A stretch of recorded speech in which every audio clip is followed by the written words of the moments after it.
Sell in May. 오랜 주식시장의 격언처럼 코스피의 5월 평균 주가 등락률은 마이너스를, 주가 상승 확률 역시 43%로 최하위를 기록했습니다. 하지만 올해는 상황이 좀 다릅니다. 그간 4월은 전통적으로 강세를 보이는 달이었지만 올해는 2, 3월의 상승분을 일부 반납할 정도로 약세를 보였습니다. 10년간의 통계를 살펴보면 4월 증시가 전월보다 하락한 6번 가운데 당장 5월부터 반등에 나선 경우가 5번이나 됐습니다. 또 기세를 이어 7월까지 장기간 우상향한 경우도 4번이었습니다. 결국 시장의 흐름을 자세히 들여다보면 5월은 반등의 달이 되는 경우가 더 많다는 겁니다. 현재 양호한 시장 상황 역시 코스피의 반등 가능성을 점치고 있습니다.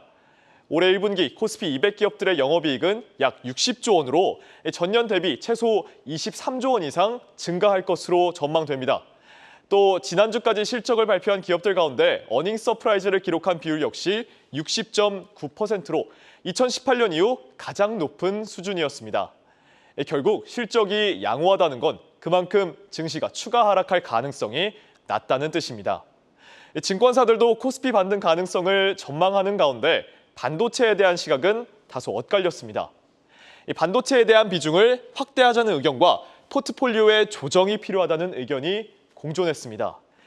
한화투자증권 측은 반도체 대형주의 비중을 줄이고 반도체 중소형주에 대한 관심이 필요하다고 설명했습니다.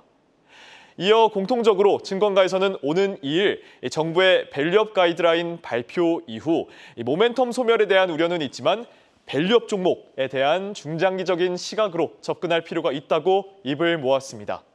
한국경제TV 김동아입니다.